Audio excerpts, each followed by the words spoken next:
қаңтардағы номер 12 орталық атқарушы органдар басшылықтарын халықпен кездесулерін өткізу туралы қаулысына сәйкес бүгін Шығыс Қазақстан облысына жұмыс сапарымен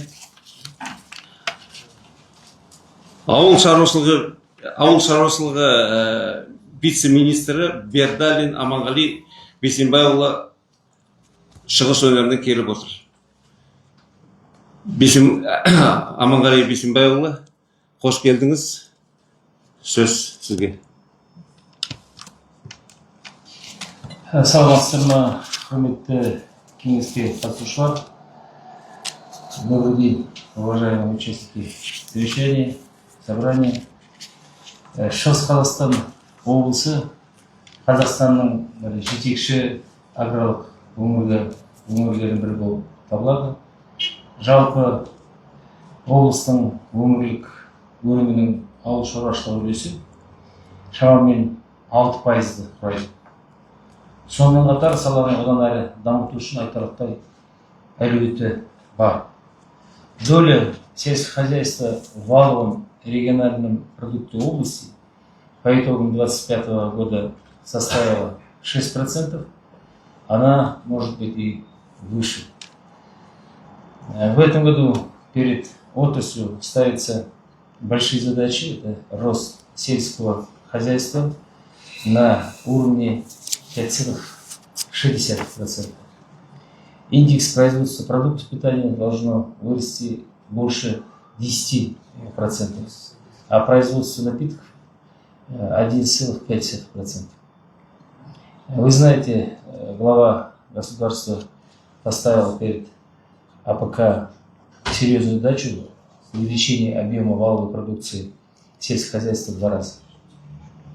По итогам 7 месяцев ИФО сельского хозяйства составил 105%. Но нам сейчас надо ее увеличивать. Что касается Восточно-Казахстанской области, сейчас отмечается незадачное движение данных показателей индекса физического объема сельского хозяйства. Она сейчас составляет при плане 106%, 103,3%. Поэтому есть над чем поработать. Вы знаете, что по исполнению поручения главы государства по увеличению валовой продукции сельского хозяйства государством делается все необходимое. Мы начинаем уже последние 2 года, с октября месяца, ранее финансируя аграриев для проведения пассивных работ. Предусматривается для этой цели 750 миллиардов тенге. В этом году в Восточно-Казахстанской области профинансировано 108 фермерских хозяйств на весенней полевой работы в сумме 22,5 миллиарда тенге.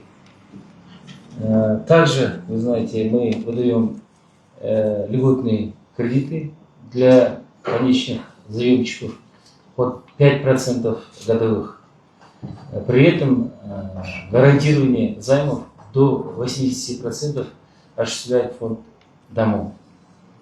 По поручению главы государства правительство в этом году продолжает программу льготного лизинга.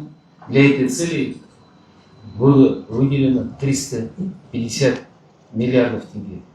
С начала года в Восточно-Казахстанской области было профинансировано 414 заявок на сумму более 16 миллиардов тенге. Кроме того, мы сельхозтоваропроизводителям для приобретения оборотных средств даем льготные кредиты под 5%. Поэтому вот сейчас мы смотрим на сегодняшний день, и уборка завершена на площади 147 тысяч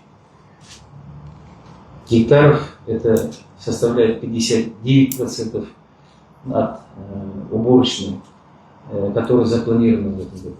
Это средней площади. На сегодняшний день урожайность составляет 18%. Сейчас погода установилась, поэтому нам главной задачей является быстрое завершение уборки урожая. Выданы для этой цели, вы знаете, и дизельные топлива льготные, она на 15% ниже рыночной цены, что у нас цены на заправках. Выше я перечислил технику для подготовки, можно по лизингу приобрести. Удобрение государство субсидирует от 60%. Технологию семена субсидируется. Поэтому все возможности государства, которые может оказать, она оказала. И на сегодняшний день главной задачей стоит завершить уборочную кампанию. Драйвером еще развития является животноводство. По поручению президента страны в этом году мы приняли комплексный план развития животноводства на 2026-2030 годы. Кроме того, животноводство не может развиваться без ветеринарии, поэтому также был принят комплексный план развития ветеринарии на 2026-2030 год. В рамках этой программы сейчас начали мы льготное кредитование по программе Игорь Береке, а также Жайлов. 6% льготный кредит составляет под 6%, на 7%, а под Жайлов на 10%. Кроме того, мы выделили 104 миллиарда тенге под 5% на оборотные средства. Поэтому здесь тоже мы должны выполнить те индикаторы, которые на сегодня поставлены перед областью. Сейчас для того, чтобы доступность этих льготных кредитов была, мы подключили каналы финансирования и социально-предпринимательских корпораций. Вчера было заключено рамочное соглашение между АКК и СПК на финансирование по программе Игорь и Береке, а также на пополнение средств, на пополнение оборотных средств. Сейчас эта программа предусматривает не только покупку сельскохозяйственных животных, имеется в виду крыс, овец, лошадей, но и моралов. Мы сейчас на пополнение оборотных средств даем и пчеловодам, поэтому мы должны воспользоваться такими льготами, которые нам предоставляет правительство. Необходимо также, нельзя забывать и о кормопроизводстве, поэтому мы должны увеличить посевные площадя под кормовой культуры. Сейчас, вы знаете, Минсельхоз ведет программу диверсификации площадей. Мы уходим от зерна бобовых на насыщенные, более маржинальные культуры, на влагосберегающие культуры. Все индикаторы Министерства сельскохозяйства доведены до всех регионов, и в этой части мы должны работать. Но и здесь есть в Восточно-Казахстанской области над чем поработать. Теперь я бы хотел сегодня собрал вас, чтобы поговорить о том, какие еще необходимые какие-то Минсельхозу поработать над тем, чтобы какие у нас резервы есть, чтобы они их включить, для того, чтобы более интенсивное развитие и в растениеводстве у нас было, и животноводстве, какие проблемы есть, переговорить с вами. Вы знаете, сейчас правительство все делает для того, чтобы убирать проблемы быстро, после получения от вас предложений мы всегда стараемся быстро реагировать на них и решать эти проблемы. Пожалуйста, если есть вопросы по программе скажите. Разрешите вопрос? Да. Микрофон есть? Итак, слышно, говорите. Да. Опытное хозяйство различных структур отвечает. Вопрос такой. У меня 3 вопроса. Первый вопрос касательно субсидирования приобретения скота, племенных животных, молочного направления. Сейчас в программе отсутствует субсидирование отечественного скота приобретения. Это связано с различными причинами, там не буду объяснять почему, но в конечном итоге. Сегодня надой в нашем хозяйстве составляет 11 200 литров с одной коровы, что превышает европейский уровень примерно на 30%. Среднеевропейский скот завозит к нам, который 8 тысяч литров. Если закуп скота племенного маточного поголовья отечественных в организованных хозяйствах, где учет с обоих сторон там, на 5 лет у нас там все электронно учтено и так далее, никакие махинации исключены абсолютно. Вопрос этот будет пересмотрен или нет? Первый вопрос. Второй вопрос. В связи с тяжелой ситуацией с кормами в области и не только в нашей области, предусматриваются элементы поддержки для сельхозтоваропроизводителей, которые испытывают затруднения по приобретению кормов, а именно субсидирование кормов. Такая статья была как-то у нас в виде элементов господдержки. Предусматривается ли она? Второй вопрос. И третий вопрос по кормовым сказали, это выращивание многолетних трав. Мы занимались семеноводством, это сложный процесс, тяжелый. И семена люцерна стоят сегодня 20 миллионов за тонну. Планируется ли увеличение субсидирования на семена многолетних трав, а именно люцерна, потому что это корень, основной успех в кормозаготовке. Вот 3 вопроса. Хорошо, спасибо за вопрос. Первое, что касается субсидирования, мы уже это проходили, когда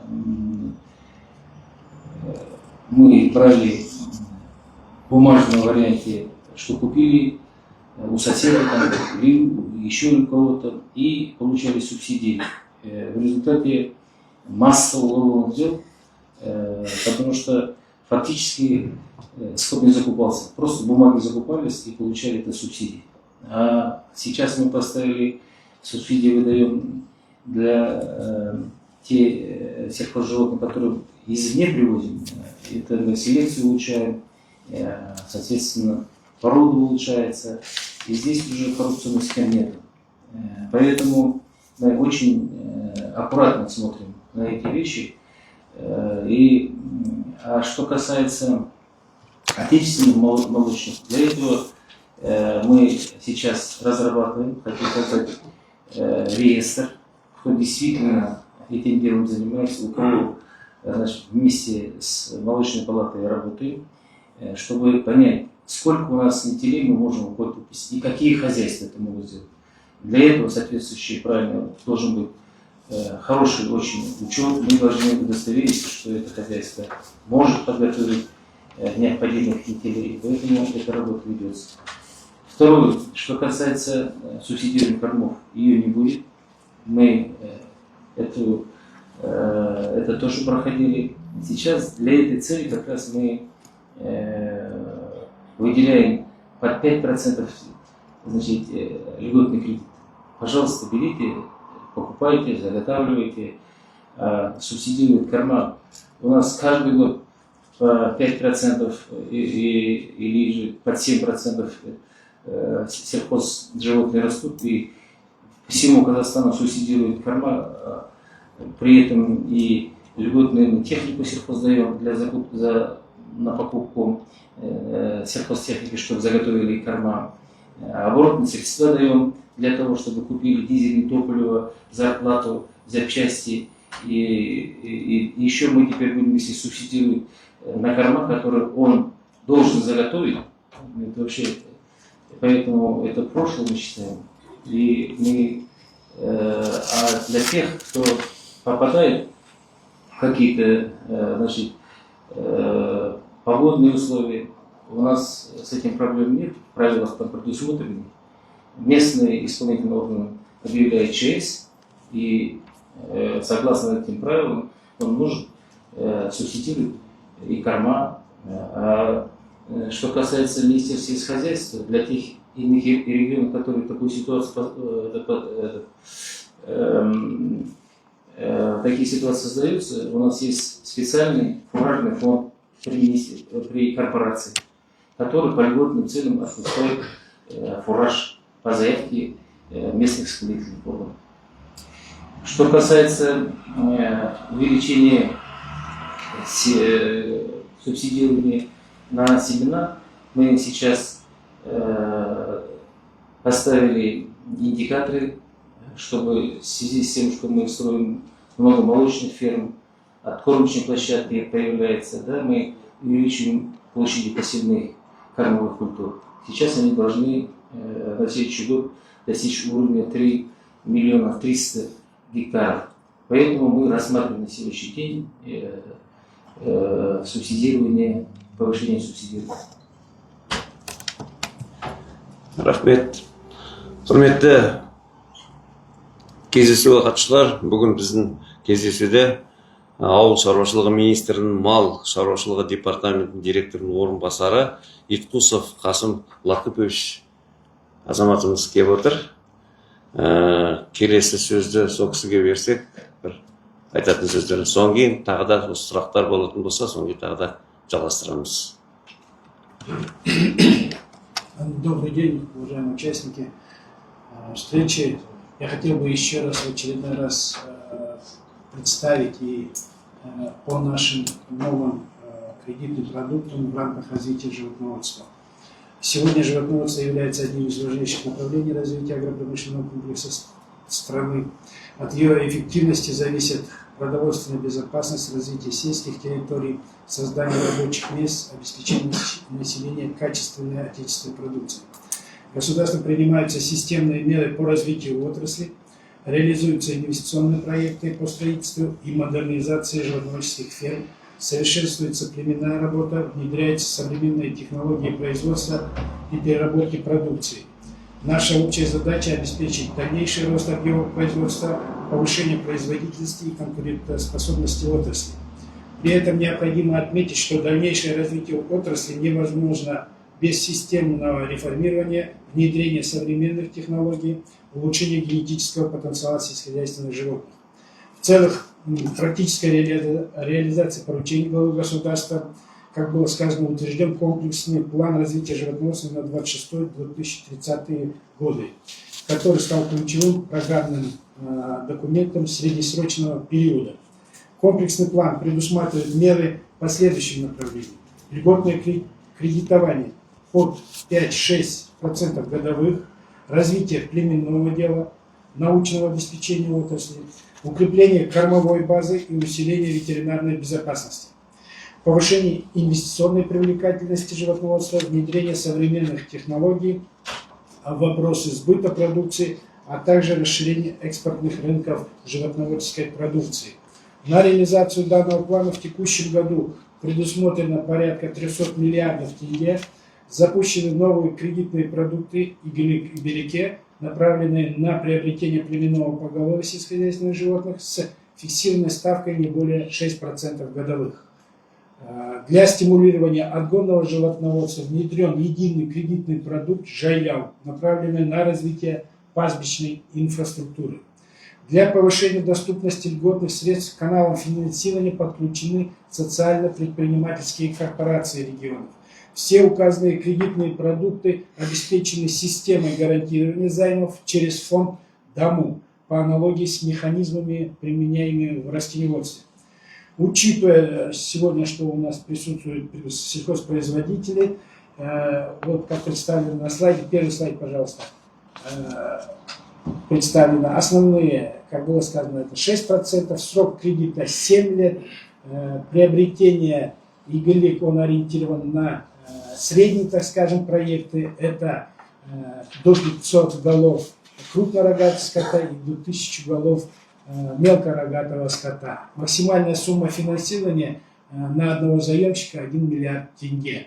При этом, как вы видите, представлено на слайде, очень щадящие такие требования. Установлены лимиты по приобретению на каждую голову из расчета мясной скот от 1,5 до 1 миллиона 700 тысяч, для молочного скота от 1 800 000 до 2,1 миллиона тенге. Для мелкорогатого скота это ярко 500 тысяч, 900 тысяч производителей. Вот эти основные условия. В Береке он рассчитан на более крупные проекты, это от 500 голов КРС и от 1000 голов МРС. При этом максимальные суммы на одну голову они прежние. В целом максимальная сумма финансирования достигает 5 миллиардов тенге на одного заемщика. Следующий слайд. В целом, да, как было сказано, эти продукты на первоначальном этапе ориентированы на приобретение импортного скота с тем, чтобы завести в республику, так скажем, селекционный, качественный материал для дальнейшего последующего развития. С этой целью министерство изучило рынок. Значит, приобретение возможно как из дальнего зарубежья, так и ближнее зарубежье, в том числе Россия, европейские страны. То, что касается Восточно-Казахстанской области, здесь заявлены 3 проекта. Это мясной проект с планами по приобретению с России. Молочный скот планируется приобретать из европейских стран. И моралы, приобретение моралов хозяйственными запланировано. С этой целью уже деньги первые в ваш регион поступают. Следующий в целом, значит, по Игелику и Береке мы планируем в масштабах республики приобретение 84 тысяч голов крупнорогатого скота и 78 тысяч мелкорогатого скота. Жайляу. На эти цели предусматривается 30 миллиардов тенге. Планируем профинансировать порядка 100 хозяйствующих субъектов. Следующий слайд.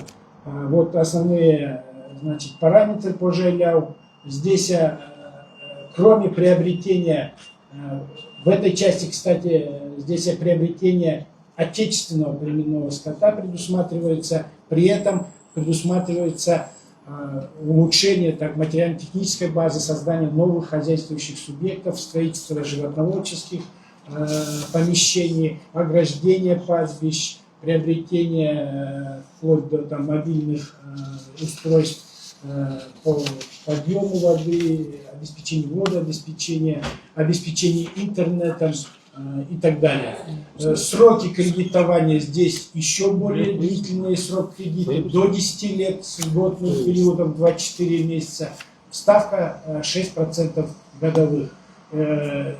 Такое требование, значит, максимальная сумма кредита на один проект 350 миллионов, при этом мы говорим о том, что не менее 150 голов данный проект был, в рамках этого проекта было приобретено по КРС, по МРС 500 голов. Вот основные те кредитные продукты, о чем говорил Галик Исибаевич, и они уже начали реализовываться. У нас в 8 регионах соответствующие ресурсы пошли. Сейчас, на сегодняшний день, скот регионами отбирается и в Австралии, ставится на карантин, Бразилия география, Российская Федерация, Ирландия. Поэтому мы просим Восточный Казахстан активизироваться в этой части. В целом комплексный план предусматривает за счет реализации всех этих мер увеличение поголовья крупнорогатого скота, доведение его до 12 миллионов вот за эти до 2031 года, а мелкий рогатый скот мы должны довести до 28 миллионов. Вот такие параметры, основные параметры, которые ставятся комплексным планом развития животноводства. Информацию закончил. Спасибо за внимание. Рахмет. Ал енді, құрметті әріптестер, переходим к вопросам, блоку вопросов. Просим кратко называть фамилию, имя, населенный пункт, сформулировать один конкретный вопрос. Вопросы, требующие дополнительной проработки, будут зарегистрированы в указанном ответственного органа и срока ответа. Сұрақтарыңыз болса, я поставлю. Атжаңызды айтыңыз, пожалуйста.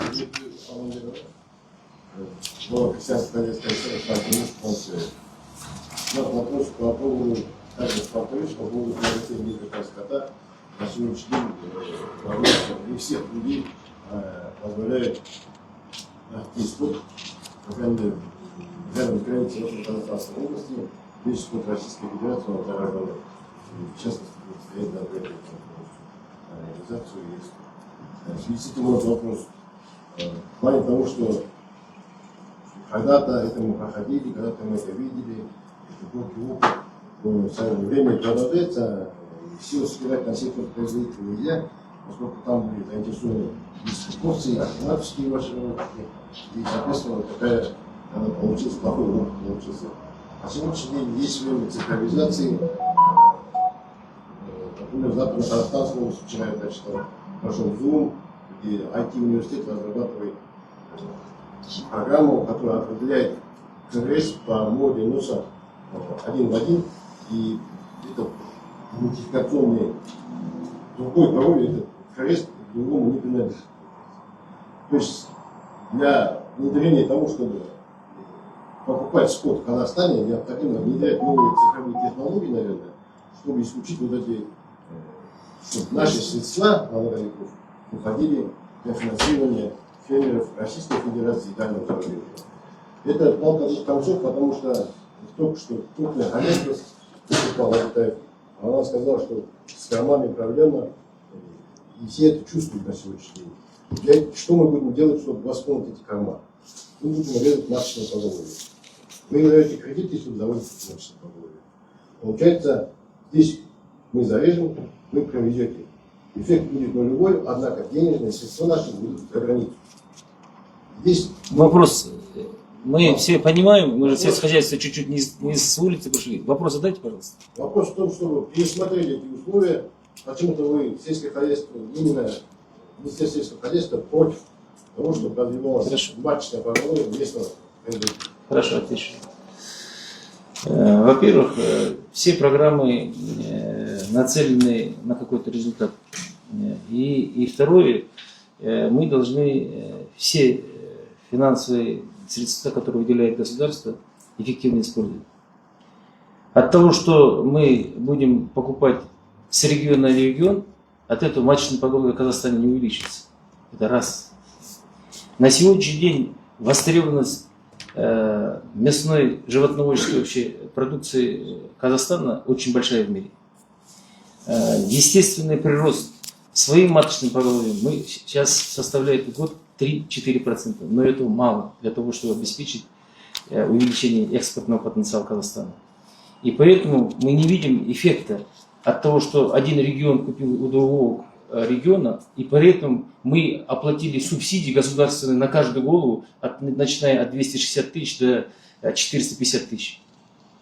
Мы не видим, и в росте никакого у нас нет производства, нету и эффективности финансовой, поэтому говорим, что мы не собираемся, теперь следующий вопрос, мы не собираемся каждый год там, усиленно в течение там, десятилетий завозить скот. Но для того, чтобы потенциал племенной сейчас увеличить, необходимо здесь какого-то количества завозов. Но при этом мы сейчас увеличиваем сюда, к нам приходит на работу уже, приезжает на работу Вайтели, американская компания, которая будет заниматься эмбриональным развитием. Сюда сейчас входит французская компания Казахстан Cinitex. То есть мы будем заниматься и эмбрионами, и искусственным осеменением. Это тоже в программу развития животноводства входит, и мы не собираемся десятилетиями завозить этот скот. На сегодняшний день мы считаем это эффективным. Вопросы заготовки кормов, вопросы, еще раз говорю, государство все, что необходимо, делает для того, чтобы, начиная от льготного значит, что для соблюдения технологий, начиная от минеральных удобрений, 60% начинаем субсидировать, защиты растений от пестицидами и так далее мы тоже финансируем. Льготы на солярку, то есть дизельное топливо, горюче-смазочное даем. Льготно финансируем 5% приобретения техники, и при этом 30% если отечественное производство у производителей покупаем, субсидируем. Покупаем все, что можно, мы сейчас даем льготные кредиты, поэтому мы обязаны заниматься кормопроизводством. Если мы хотим, почему сейчас в первую очередь мы начали с растениеводства, потому что без растениеводства, без кормовой базы не может развиваться и животноводство.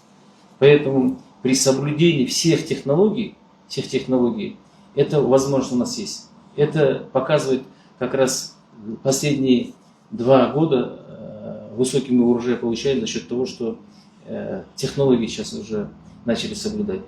И в этом году в Казахстане неплохой урожай, 3-й год, потому что мы начали использовать те льготные продукты, которые, значит, правительством выделяются, и начали технологию соблюдать.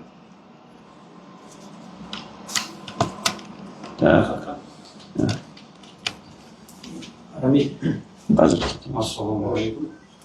Ғалымжан Мұнаққалыұлы, Ұлан ауданы, Ұлан Алтау. Қысқаша біздің шаруашылық Ұлан ауданында өте бір табиғи ресурстары мүмкіндігі өте зор жерде орналасқан. Біз ірі қара жылқы сатып алып, және де балық шаруашылығын мен осы арнасында кешеміз. Бастағанға 2 жыл болды. Менің сұрағым бірінші. Жаңа несиелер бойынша. Осындай шаруалардың, несиеге үміткер шаруалардың несиесін қарайтын комиссия, подбор проект дейді ғой, сол жылына неше рет отыру керек? Одан олардың протоколы қашан жарияланып отырады? Менің негізгі сұрағым, біз осы басқа шаруаларды айтпайын енді, біз балық шаруашылығы бойынша жылына 50 тонна баррель балығын өсіретін сондай саламыз. Соны СПК ұйым арқылы несиеге құжаттарымызды тапсырғанбыз. Міне 2 жыл болды, біз сол несиені алу керекпіз. Жақсы, сұрағыңызға рахмет. Одан кейін кешіңіз тағы бір сұрағым бар. Одан кейін сіз жаңа әрбір шаруа өзінің малын азығын өзі дайындау керек. Ол өте дұрыс айтылды. Ал енді сол мал азығын дайындап десек, бізге мысалы егетін жерлер жоқ. Осындай жерлерді көріп қарастырсақ, көмектесіңіз. Ештеңе қалмаймыз. Жақсы, сіздің сұрақтың үшеуі де жергілікті атқарушы биліктердің сұрақтары. Жер мәселесін ауыл шаруашылығы министрі бермейді. Әр өңірлер осы жерде жерді беріледі. Біздерде комитет контролі бар өзіміз. Біз келіп тексереміз заңдылығын. Дұрыс берді ме, дұрыс берген жоқ па, бір шағым түссе. Ал сіз жергілікті осы жердегі атқарушы органға жерді сұрауыңыз керек. Сосын мүмкіндігі болса, осы жерде өзінің комиссиясы бар, сізге ол жерді беру керек, сіз оформить етуіңіз керек, бұл біріншіден. Екінші мәселе подбор проект, ол да біздің тұжырымымыз емес. Біздерге осы жерде бәрі қарайды проектіні. Ол үшін әкімнің орынбасары істерде ауыл шаруашылығы бар, комиссияны басқаратын. Сол комиссияны болғаннан кейін олар мақұлдайды сіздің проектіңізді. Сосын бізге жаңағы АКК-ға не береді, заявка береді, бізге бәленбай миллиард сом ақша керек. Мына проекттерге деп. Сосын соны біздер бермен қарай сол қаражатты СПК-ға аудап береміз, СПК арқылы береміз. Біздер қандай направлениеге беру керек екенін, біздерде ондай правила бар, оны біз бекітіп қоямыз, мынандай направлениеге беруге болады, мындай направлениеге беруге болады. Соның ішінде жаңағы 104 миллиард сом ақша жаңағы айналым қаражатына берген болатын болса, 5% бенен, оборотный средства 5%. соған сіз заявление, сіз өзіңіз қаншама керек пчеловодтардың бәрін жиналып береді. Бұл жақта жергілікті атқарушы комиссия мақұлдайды да бізге айтады, бізге осындай миллиард сом ақша береді деп. Біз оны береміз, ешқандай проблема жоқ. Қазір міне осы тұрған уақытта 2,5 миллиард сом ақша жаңағы пополнение оборотных средств бердік. Менің сұрауы бойынша өздерінің заявкелеріне байланысты біз оны заявканы біз жинамаймыз. Сіздерменен жұмыс жасайтын жергілікті атқарушы органдар айтады да бізге береді бәлебай миллиард керек болып тұр деді. Міне қазір соны беріп жатырмыз. Сондықтан соның ішінде пчеловодтар да бар, жаңағы айтқан мараловодтар да бар, әрқайсысы направление қосып қойдық. Міне мыналар пчеловодство да кірсін, мараловодство да кірсін, анау да кірсін деп содан ала береді. Егер де критерийде тұрса, осындай направление алуға болады деген болса, ол соның ақшасын ала береді. Бәріне жаңағы 12 айға 5% береміз. Мәселе сол залалмай тұрмыз айтып отырмыз. Мәселе шешілмей тұрғаны. Жоқ, енді шешілмей тұрса, жергілікті атқарушы орган берді. Кеше ғана жаңағы несін рамочный соглашениесін АКК-мен қол қойып берді. Сіздерде қиын болды алуға, себебі бұған дейін СПК оны алған жоқ. Биылдан бастап біз әдейі жаңағы үкіметтің басшысының өзінің шешімімен 1095 дейтін постановление өзгерістер жасатып, финансированиеға СПК-ны кіргізді. Оған дейін сіздер анау тек қана АКК-нан прямой аласыңдар. Ол финансовый суд болғаннан кейін оған өте қиын.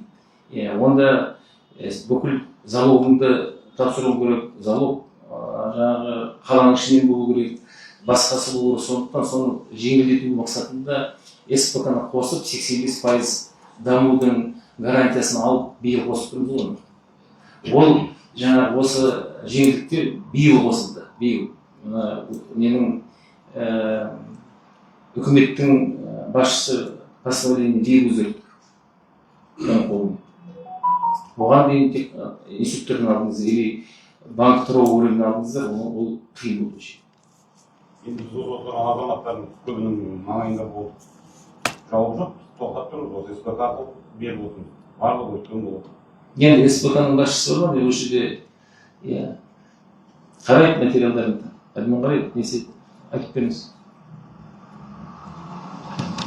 По данному проекту поясню, Андрей Алексеевич. Данный проект находится в 2025 году. Он касается строительства инфраструктуры. Данный был проект рассмотрен, все заключения получены и направлены в управление сельского хозяйства. Это касается финансирования по программе масштабирования СПО. Я просто хочу пояснить, что на данный момент у нас по масштабированию СПО имеется полпроект на 45 миллиардов. А вы знаете, ежегодное финансирование по данной программе намного меньше. Бұл мәселе жаңағы облыстық комиссия бар, сіз айтқандай жаңағы облыс әкімінің орынбасары басқарады. Сол кісінің құзыретінде сол комиссия қарап мақұлдап жатса, біз одан жаңағыдай наградовать финансировать. Тогда вопрос надо было ясно поставить. Вы хотите профинансировать по 2,5%, да? Это совершенно разные вещи же. По 2,5%, если мы будем кредиты выделять сколько желающих есть, у нас в стране денег не хватит, у нас инфляция на 10 лет по 2,5% всем тем, кто желает отдавать, это ни одна страна, наверное, экономики не выдержит. Это проекты приоритетные, которые импортозамещением занимаются. Для этой цели только выделяются эти средства. Они в очень малом количестве. Мы в этом году выделили 100 миллиардов тенге по всему Казахстану. И, конечно, здесь выбирается самое главное импортозамещение. Молочно-товарная ферма, если вы строите, да, вы приоритете, потому что у нас мы импортируем до сих пор молоко, то, что не хватает на сыры, на творог и так далее. Поэтому сейчас мы по стране строим 97 молочно-товарных ферм, из них 72 уже закончены, дальше в этом году 19 дадим. И дальше проекты, потому что вы и здесь, в Южно-Восточно-Казахстанской области, у вас имеющиеся заводы по переработке молока, они недозагружены. поэтому в первую очередь строим. Мы сейчас, если проект будет по Восточно-Казахстанской области строиться птицефабрики на яичном направлении, мы сразу профинансируем, потому что у вас ее нету просто. Для этого мы должны профинансировать. То есть это уже смотрим мы по приоритетности. Вот правильно говорит представитель СПК? Если там проектов 45, мы смотрим, все мы не можем. По приоритетности, которые необходимы, мы да, их финансируем.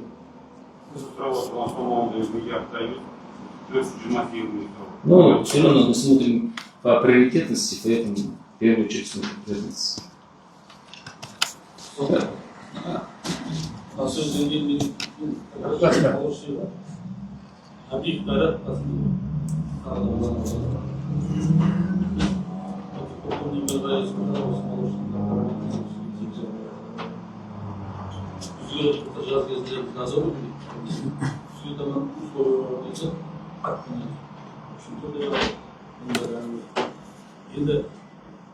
Бірінші вопрос. Екінші вопрос. Жайлау программасы бізде бола ма шығыста? Үшінші вопрос. Şimdi айтып жатыр ғой жігіттердің бәрі. Бізде мен өзім дейші Тарбатайда қарайсы болмай. Былтыр 100 басамыз матчты қойын вынужден саттым. Неге саттым? Неге ақша зарплата, сол содержание. Міне мен просто өзім дейші саттым. Сондықтан сіздер мына 12 миллиард, 12 миллионға жеткізетін ірі қара малдарыңыз, программаңыз қатаң бір бөлек. Сіздер бізбен мына жерге кездесуге келдіңіздер, бізбен ақылдасуға келсеңіздер, хотя бы игілікті, жергілікті Қазақстанның малынан алатындай жағдайға жеткіздіңіздер. Өйткені ауылда тұрған қалың фермерлер, которые 500 басқа дейінгі фермерлер, жағдайы олардың жетіші точно шетел. Мына өзіміздің отырған Қазақстанда қалалардан алып келудің өзі оларға проблема. Осыны шешу үшін игілікті, жергілікті Қазақстанның производствосын. Да, согласен, жаңағы малдың качествосын жерде қожаны. Оған еңбек ойнатыр, осы ұйымдастырыңдар. Осыны ұйымдастырыңдар. Жақсы. Бірінші сұрағыңызға жаңа айттым, молочный товарды фермаларыңыздың проектісі дұрыс болатын болса, олар өздерінің жаңағы несін қарап, если одобрить еткен болатын болсаңыздар, бізге жіберіңдер. Жылда келесі жылға 130 миллиард сом ақша бөлдік. Осы солтүстік Қазақстан, сіз отырыңыз, сіз сұрақты қойыңыз, бала емессіз қайтадан кіре беретін. Мен жауап беріп отырмын. Сондықтан 130 миллиард сом ақша келесі жылға қарастырдық осы программа жөнінде. Сондықтан егерде сіздердің неден өткен болатын болса, жаңағы РКС-тен, біздерге жіберіңдер, біздер көмектесеміз бұл кісінің проектісін финансировать етуге. Біздер ол талай приоритетный мемлекеттің басшысы тапсырған несі бар. Біздер сол енді импортты тоқтатуымыз керек, соған байланысты ол жұмыс. Негізі ЭСКО дейтін проекттің өзі сол молочный товарный ферманы құрылысын жүргізуге басталған не ғой, жаңағы программа. Дұрыс па? Сосын біздер оны әрмен қарай шамалы кеңейттік. Мынау осылайық, мынау осылайық деп. Бұл бір. Екінші мәселе, жаңағы біз айтып жатқан сырттан жаңағы мал алып келеміз, іштен алып келеміз дейді. Біздер ол мына жергілікті атқарушы билік жұмысы бар бұл жерде. Ол кісіге керек болмайтын болса, жаңағы 100 бас сыйып, онда аманат бағдарламасы бар. Басқа бағдарламалар біздерде көп қой, сіздердің ақша беріп жатқан. Сонымен күшпен сатып алсын енді, егерде басқа біреу маточный поголовье сатам десе, екіншісі, өйткені сіздерде индикатор бар ғой, енді мына маточный малды төмендету керек, басқа жасамау керек. Жалпы фермерлерге дегенде ол біздер бұл бизнес қой, бұл ауыл шаруашылығы деген ол бизнес. Бізде талай фермерлер банкрот жасалып жатады, талай фермалар ашылып жатады, ол бәрі жерде солай емес, любой бизнес солай емес. Кто-то банкротится, кто-то развивается. Это смотря какой экономический несі бар возможности с этой фирмой, менеджмент какой. То есть вы как раз и должны, у вас управление сельского хозяйства есть, вы должны это регулировать, чтобы у него закупили эти поголовья маточные. Пускай и остались в области, правильно? программы не только же игрек и не бар береки бар. Других программ тоже хватает. Он берет, да, и регулируйте внутри области. Рахмет. Тағы да сұрақ. Мухтаров Нурлан, и марловодство и пчеловодство. По технологическим картам пчелоопыления насыщенных культур в комплексном плане напряженная программа развития пчеловодства. Для достижения нужны максимально мобилизовать резервы. И вот один из таких резервов, который не только для животноводства делает, для пчеловодства, но очень большую пользу дает для растениеводства, прибавку урожайности масличных и культурных культур. Поэтому мы обращались и еще раз просим посмотреть вопрос включения технологической карты в отделы масличных и энтомофильных культур обязательное пчелоопыление. Чтобы это не показалось, что как будто это взято с воздуха. В этом году уже такой опыт есть, и мы где-то 1500 пчелосемей уже на пчелоопыление поставили, Касымбаев Валерий Мухтарович и другие пчеловоды, которым хозяин посева оплатил по 20 тысяч тенге за одну пчелосемью. То есть пчеловодам деньга прибавка, причем мед они не берут хозяйство. Для того, кто выращивает, большая прибавка 30-40% урожайных прибавлений. Вот это резерв большой. Включить от этого, конечно, это не раздел животноводства, там сам совместно на уровне министра решил включить технологические карты производства энтомофильных масличных культур пчелоопыления. Это первый вопрос. Второй вопрос. В этом году с большим трудом выбили деньги на субсидирование для пчеловодства, которые пришли, очень хорошо реализовано. И при этом реализовано несколько нерационально. 75% меда производится в Казахстанской области, они от общей суммы получили где-то не больше 20%. Основная масса субсидий ушла в южные наши области. В чем причина? Мы не говорим, что там может, возможно, что-то там они где-то не так написали и прочее. Здесь одно. То есть вот это вот оформление, когда делается, субсидия выделяется, мы предлагали сделать это. Субсидию уплатить тем хозяйствам, которые дают продукцию социально значимым объектам, а не так, которые субсидию продают. И второе, сделать лимит продаж с одного пчелосемьи, там не 100 килограмм, а поставить 25 килограмм. В таком случае будет более приближено к реальному производству меда. Вот два вопроса. Сейчас и первый вопрос, и вопрос второй отвечу, но мы сейчас после этого совещания специально приехали, чтобы встретиться с пчеловодами, будем совещание с пчеловодами делать сегодня. Завтра будем совещание с мороводами делать. Для этого и приехали, чтобы собрать предложения. В прошлом году мы глубоко осенью приезжали с пчеловодами здесь, их предложения собирали и приняли закон о пчеловодстве в этом году, где уже конкретные меры, как помочь развитию этой отрасли, прописали. И в том числе мы начинаем уже давать льготные кредиты. Что касается Восточно-Казахстанской области, да, мы производим в Восточно-Казахстанской области не 75% всего меда Казахстана, а 57,4% всего меда производим. Это тоже немало, да, это около 3000 тонн из 5000, которые вообще производятся в Казахстане. То есть я конкретизирую, значит, цифры. И при этом ЛПХ, значит, сколько производят сельхозтоваропроизводители, это тоже цифра у нас есть.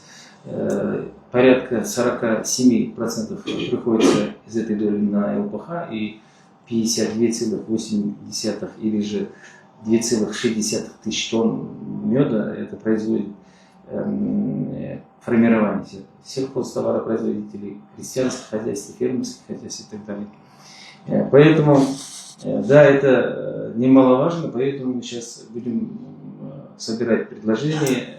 Сейчас здесь мы возможности для того, чтобы пчелоопыление было, мы ее внесем. Это вопрос такой. Но самое главное, мы не должны говорить, что это должно субсидироваться опять государством. Это взаимоотношения между сельхозтоваропроизводителем, который хочет у вас осуществлять, и между пчеловодами.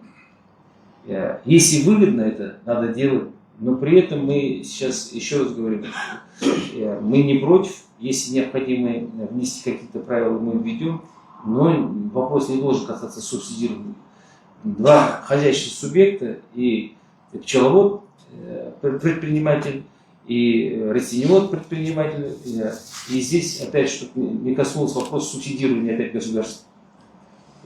В общем, предложение рассмотрим сейчас. Мы этот вопрос будем, я думаю, на совещании с пчеловодом обсуждать, и мы готовы правила внести. Что касается, там еще второй вопрос какой был? По мороводству, да? Нет, второй вопрос был диспропорции выделения субсидий. Да, лимит. Да. Но диспропорции здесь никакой нет. У нас написано, что за килограмм меда мы должны, значит, давать столько тенге. 200 тенге, да. Ну и кто и сколько производит, и столько мы даем. Если человек произвел этот же мед в Туркестанской области, мы же не можем сказать, что мы тебе не платим, потому что у тебя лимит кончился в Туркестанской области, там, этот лимит там в Алматинской области. Поэтому кто сколько производит, сколько за килограмм 200 тенге мы платим, никакого здесь лимита нет. Так, тағы да сұрақтар? Есенгелескенш. Мен Арджан Бакимбаев есімге Ескенұлы, Қазақстан облысы ветеринар қызметкерлері мен қоғамдық бірлестік төрағасы. Құрметті Аманғали Исимбаевич, сізбен бірнеше рет келіскенбіз. Менің сұрағым ветеринария саласында. Оның ішінде мына біріншілер туралы. Осының ішінде әсіресе мына 15-ші жылы шыққан ауыл шаруашылық министрлігінің 5 жесін ет деген бұйрық бар. Сол бұйрықта біріншілер туралы тармақ бар. Сол тармақты өзгерту керек, түбегейлі деп санаймыз. Ол туралы біз бірнеше рет айтқанбыз, бірақ әлі ешқандай болмай жүр. Әсіресе ең ішіндегісі мына бруцеллезге қарсы қан алғанда алғашқы первичный қан алған кездегі болатын жағдай. Бірінші біз ертеректе бұл ереже болмай тұрған кезде бруцеллезден қан аламыз бір хозяйстводан, егер де колоритін шықса, оны алып тастап, дадукурат отрицательно ала беретінбіз. Ала беретінбіз, аздыру деп тастайтынбыз ешқандай. Қазіргі повторно қан алу деген жоқ, ол үшін платныйға алынады, или болмаса ПЦР колоритін бермейді. Әлгі сойылған малдар. ПЦР колоритіне алу үшін біз есептегенбіз бір мамандармен. Кем дегенде 35-40-50 күн кетеді екен. Ол енді при нормальный жағдайда. Әйтпесе ПЦР алған пробаның 10% колоритіне береді. Потому что дұрыс алынбай, лимфоузыл, 160 лимфоузыл бар организмде. Оның 5-6 алынан алынады үшін шықпайды. И одан кейін, естественно, повторно қайтадан қан алынбайды. Қайтадан повторно қан алынбағаннан кейін, әлгі потенциальный балдар, сіз енді өзіңіз мамандығыңыз негізгі ветеринар боласыз деп ойлаймын. Потенциальный балдар жүре береді, ауру тарта береді. Бруцеллездің көп соңғы кезде тарап кеткенінің ең бір себептерінің бірі осы. Енді осы мәселені өзгерту үшін ешқандай материалдық затрат керек жоқ. Мен осы мәселені Аманғали Исимбаевичке 2 комитет төрағасына айттым. Асқар Жақыпбаев, осы қазіргі мына Қазбекке айттым. Бәрі келіседі, түк істемейді. Соған ешқандай не керек жоқ қой. Бұйрық жазып тұр, бұйрыққа бір өзгеріс кіргізсе болды, ана изменение. Осындай. Және осыдан басқа да бұның нелері көп. Оның бәрін бұл жерде айта беретінбіз. әсіресе міне жиналыста мен кейде нелер кездесуге барамын, мына аулаларға. Сонда зари дейді бекташтар. Біз қайтып оздоровить етеміз, міне қайта қанаға алмаймыз. Амалсыздан өтірікке барып, басқа нөмір қойып қайтатқанбыз дейді. Енді тезеп выбить ету үшін. Әйтпесе бір жерде қанша мал шығады положительный, одан қайта қадалуға келмейді, алмайды лаборатория. Көрдіңіз. Осы секілді мәселелерді сондықтан сізден сұрайтыным, осы мәселені қатты қадағалап, өз назарыңызға алып, осы ұйымға тиісті өзгеріс кіргізуді сұраймын. Жақсы, сұрағыңызға жауап берейін. Рахмет, Ақсақал. Сұрағыңызға біріншіден жан ашып біздің ветеринария саласына айтып отқан сұрағыңызға рахмет. Жалпы президенттің тапсырмасына сәйкес үкімет ветеринария саласына соңғы 2 жылда болмаған жаңағы қаражат бөліп жатыр. Болмаған қаражат. Біріншіден 66,3 миллиард теңге ақшамен инфраструктура құрып жатырмыз. Ветеринарный станция салып жатырмыз, ветеринарный пункт салып жатырмыз, скотомогильник салып жатырмыз. 27 жылы 100% аяқталады. Барлық жерде болады ветеринарный пункт, сельский округтың барлық жерінде ветеринар станция районда басқаша. Біріншіден. Екіншіден, қазір ветеринарный лабораторияға көп көңіл бөлдік. Осы тұрған уақытта 9 миллиард сом ақшаны жаңадан оборудование алдық. 14 жылдан бері ешқандай оборудование алмаған. Последний оборудование 14 жыл бұрын алған. Міне қазір жаңадан президенттің тапсырмасымен үкімет осы 2 жылдан бері осымен тұрақты айналысып отыр және аккредитация өтіп жатыр. БЖХ-ны алдық. Етте қаншама келіп жатқан етті импорттан біздер исследование жасаймыз да, антибиотиктің қаншама миллиграмм бар екен етте білеміз. То есть адекватно қазір можем реагировать. Екінші позиция. Үшінші позиция, біздер инфраструктура создавать еткеннен кейін неге инфраструктура создавать етеміз? Қазірде мал дәрігерінің жұмысы қиын, әркімнің жаңа ауласында жүрді, әркімнің сарайында жүр. Себебі айтайық десек, мына жерге алып кел дейтін болсақ, біздерде ветеринарный пункт жоқ ауылда.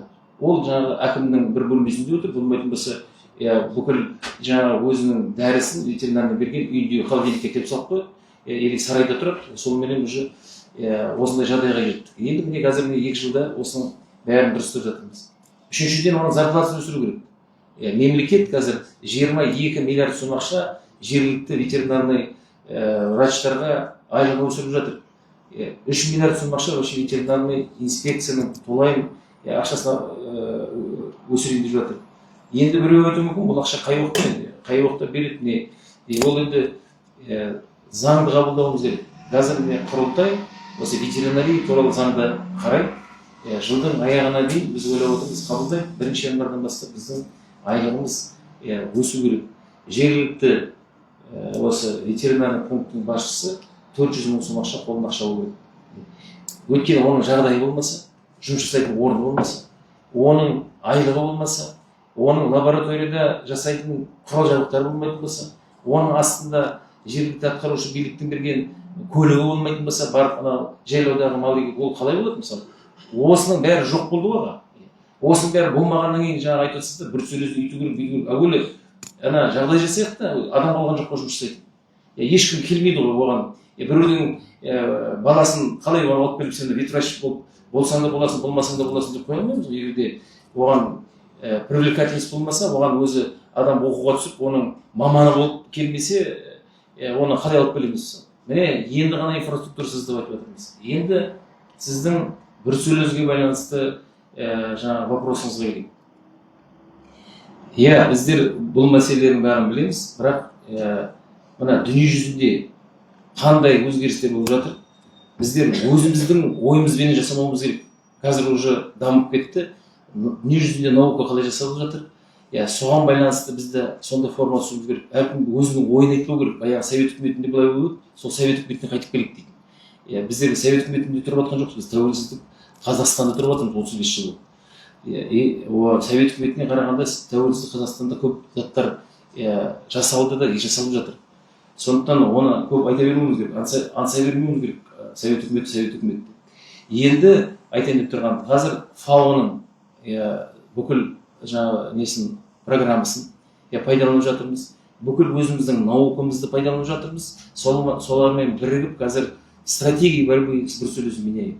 Оған бірақ айтып отырмын, рекомендациясын алып, бәрін пысықтап, сосын барып қана жаңағы тұжырымдамасын жасап барып жасамасақ, анау айтты, мынау айтты деген жасамаймыз. Сондықтан 2 жылдан бері бұнымен айналысып жатырмыз.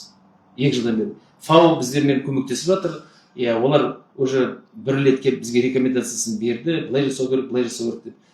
Қазір басқа институттарды қосып жатырмыз. Сондықтан біздер жай тұрған жоқпыз. Комитет та басқасы да жұмыс жасап жатыр. Ауыл шаруашылық министрлігі қалай барлығы дайын болады, соңғы уақытта біз былай жұмыс жасаймыз деп, бұл бруцеллезге де кірісеміз, бруцеллезді жеңетін ауру ол. Ол қазір өздеріңіз көріп отырсыздар, мынау малдың содержаниясы өте мықты қарап жатырмыз ғой. Қазір салынып жатқан молочный товарный фермерлердің жаңағы климат контроль барлығы, малдың помещениесінің жағдайы, малдардың ұстаудың бөлек қой, қарап жатқанымыз да бөлек қазір. Бұрынғыдай емес мысалы. Сондықтан бұл қаралып жатырмыз. Сондықтан мынау барлығы дайын болғаннан кейін біз өзіміз научный рабочий комиссия комитетте жұмыс жасап жатыр. Бұнымен бірге, сол жаңағы ФАО-мен бірге. Сосын біз халыққа түсіндіріп айтамыз, енді стратегия былай болатын болды деп. Себебі біздерде өзіңіз білесіз, жаңағы Всемирная организация здравоохранения животных бар. Соның стратегиясы, соның бекіткен бағытымен біздер жүруіміз керек. Рахмет сұрағыңыз. Так, құрметті әріптестер, тағы да сұрақтарыңыз бар ма? Управление земельных отношений очень много поднимается вопросов по развитию пчеловодства в нашем регионе, но у нас проблема с предоставлением земли, потому что через конкурс мы эти земли предоставить не можем, потому что правила необходимы. Через аукцион мы тоже предоставить не можем, потому что это земли сельхозного значения. Мы предлагаем в 48-ю статью внести соответствующие изменения и предоставлять для ведения пчеловодства как исключительный случай без торгов. Без чего? Без торгов. То есть исключительный случай. То есть на торги мы не можем никак поставить, а без торгов. Площади у них, как правило, небольшие, просят люди в горной местности, там, невостребованные. И даже если мы предоставляем земельные участки через конкурс для ведения сельхозпроизводства, они попадают в зону риска для изъятия, потому что у них нет скота, и, соответственно, они не могут доказать свою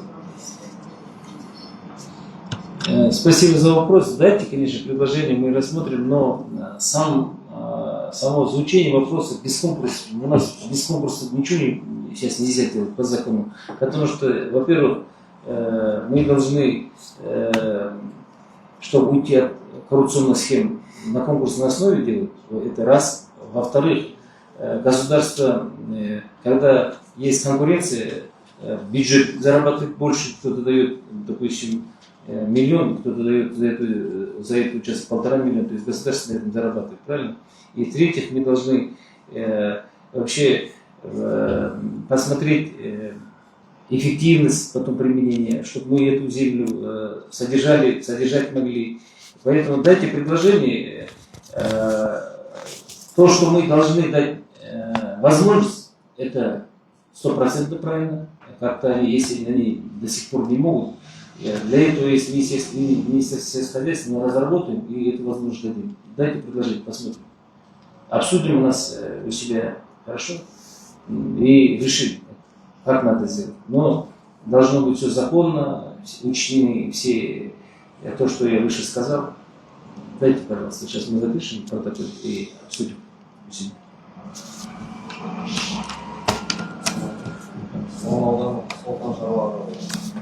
Агробизнес программасына кредит алғанбыз. Оның процентный ставкасы субсидиясы 24% көтеріп отырмыз. Мұндай шаруалар көп біздің облыста. Енді бұл негізі процентный ставка субсидированияның үкіметтің берер жағы бар. Себебі біздер анау бұрында нені қойдық, жаңағы ақша мемлекетте облыста жоқ болса да жаңағы мынау дейді анау лист ожидания дейтін болды, соған қоя бердік. Фактически олай болмау керек. Ақша болса біз есептесуіміз керек те, ақша жоқ болса ақша жоқ деп айтуымыз керек қой. Сондықтан былтырдан бастап біздер лист ожидания алып тастадық. Это неправильно. У государства нет денег в областном казне, да? А мы просто ее жаңағы жаза береміз. Сондықтан мемлекеттің былтырға дейін алған жаңағы несін өзіміздің берешекті біз оны төлейміз. Ол қалай төлейміз? Біздер білеміз, бүгінге дейін қаншама берешегіміз бар, соны үкіметке қайта шығарып жатырмыз. Ауыл шаруашылық министрлік финансқа мынандай қаражатты беруіміз керек, мынандай қаражатты беруіміз керек. Бірақ жыл сайын оны көбейтіп келе жатырмыз. Былтыр мына тоқпен беретін ақшаны сельское хозяйствоға, региондарға 1,5 есе көбейттік. Солай көбейтіп, соны есептесуге мүмкіндік жасап жатырмыз. Сондықтан біз білеміз, бұл мәселемен айналысып жатырмыз. Да. Тағы да сұрақтар.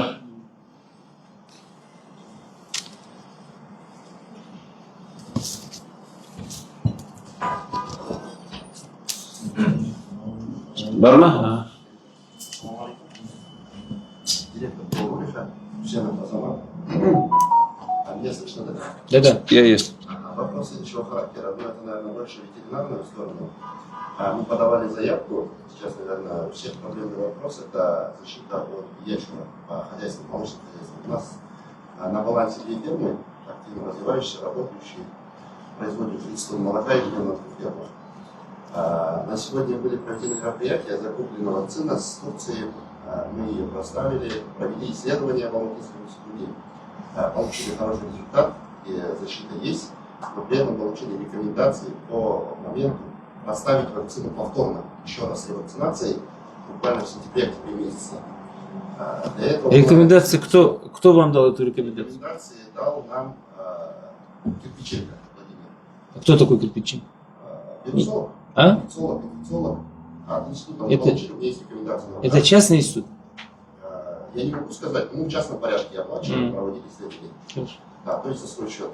Изначально получали вакцину, которая выставлена, весной, как положено, проставили. Сейчас по рекомендациям и обстановке данной рекомендуют ставить раз в 3-4 месяца. Это по вашей рекомендации? По рекомендации, да, вирусолога. Хорошо, я сразу отвечу, этот вопрос я знаю. Поэтому... Мы подали заявку на Владимирскую вакцину. Да, я сейчас... Здесь получила, но, к сожалению, не получилось. Да, я сейчас скажу вам эту историю. Вообще, вакцинация с остро инфекционными заболеваниями – это прерогатива государства. Никакой частный институт не имеет права. У нас в законе ветеринарии написано, только признается лабораторные исследования государственные учреждения данные. И при этом схема вакцинации от этих острых заразных заболеваний государством утверждается. И она утверждается по рекомендации Всемирной организации здравоохранения животных, есть такое. А применение турецкой вакцины категорически запрещается. Любая вакцина, любое лекарственное вещество, если она не зарегистрирована в Республике Казахстан, она применению не подлежит. Мы взяли, посмотрели, какие у нас есть референтный центр, государственный научный референтный центр ветеринарии Казахстана. Посмотрели, эти штаммы, которые находятся, они не соответствуют тем штаммам, которые нам рекомендовал ВОЗ. Поэтому ее применение, мы самопроизвольно ее применили. А у нас есть схема вакцинации. Как мы ее вакцинируем, все любые заболевания. И как мы проводим исследования в лаборатории, тоже эта схема уже, протокол есть соответствующий. На любое заболевание, когда человек болеет, это же протокол лечения, никто же сам лично не принимает решение, вот так я буду лечить. Поэтому все же есть. Но если вы сами решили без ничего использовать, теперь, конечно, у вас начнутся проблемы. У вас уже риски, вам сейчас ветеринарная служба вас ставит на красную зону уже. Вы не можете продавать теперь, как я сказал, там племенных телок и так далее. Вы не можете, вы нарушили все уже. Для того, чтобы теперь ваше животное перевести на схему, которую применяет Республика Казахстан, это проблема, потому что вы применили не тот штамм, который применяется в Казахстане. Вы не тот штамм применили, потому что он не зарегистрирован штамм. Поэтому сейчас мы уже наукой занимаемся. Вот те, которые самопроизвольно вот этот штамм принял, мы сейчас сидим и думаем, как теперь ее перевести на ящер российский, который мы применяем сейчас, производство Российской Федерации. Понимаете, это уже теперь мы должны там с ВОЖем согласовывать, потому что они же нас тоже проверяют, смотрят, что мы же самовольно не смотрим. Сначала для этого делается мониторинг, какой штамм вообще гуляет вокруг нас.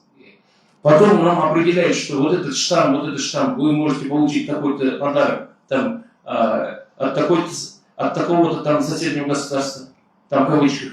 Вы можете получить такой штамм от такого-то государства, поэтому мы применяем и в своих вакцинах те штаммы, которые мы боимся, что скоро появится такой штамм, здесь появится такой штамм. Это же мониторинг по всему миру же делается, Всемирная организация здравоохранения. Поэтому мы эту проблему знаем, сейчас изучаем, как теперь перейти на государственную схему вакцинации.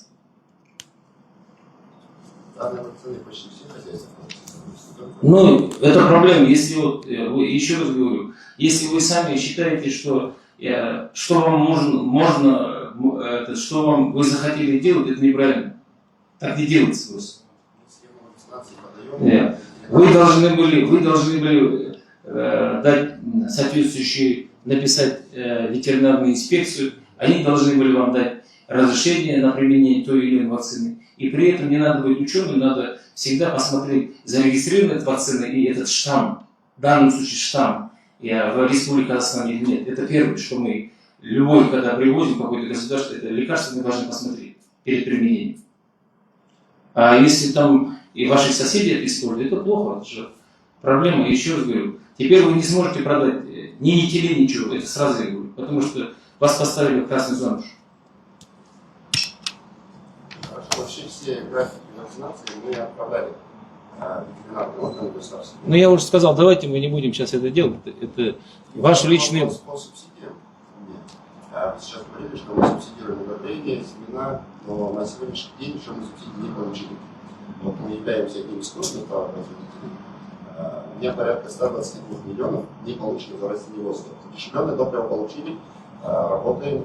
Блока почти на 40% закончено, но при этом субсидии еще, к сожалению, не получено. Можно попросить на семена и средства защиты посодействовать этому вопросу, потому что сейчас этот вопрос актуален.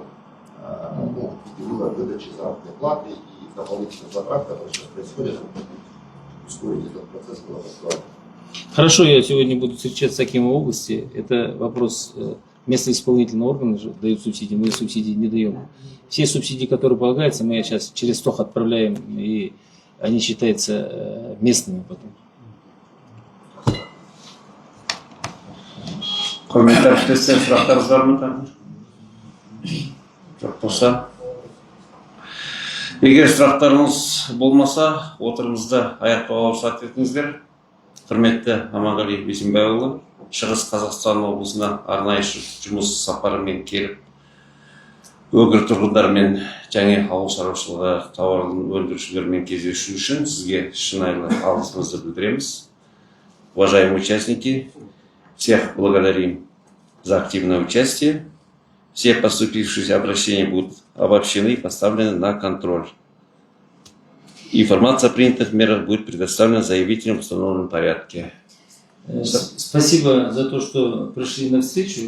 И, во-вторых, все вопросы, которые кто-либо задал, мы ее обязательно в протокол занесем и все доработаем. В письменной форме от Министерства сельского хозяйства мы дадим. Независимо от того, что я только что дал ответ, всем будет еще в письменной форме, что вы могли опереться завтра, сказать, что есть у меня официальный ответ Министерства сельскохозяйства, что вы дальше могли, если считаете нужным, дальше могли продолжить там обращение и так далее кому-то. Хорошо? То есть в протоколе сейчас мне не дадут, кто какой вопрос задавал, и подробно еще мы ответим на эти вопросы в письменной форме. Спасибо за то, что вы вышли. Жеке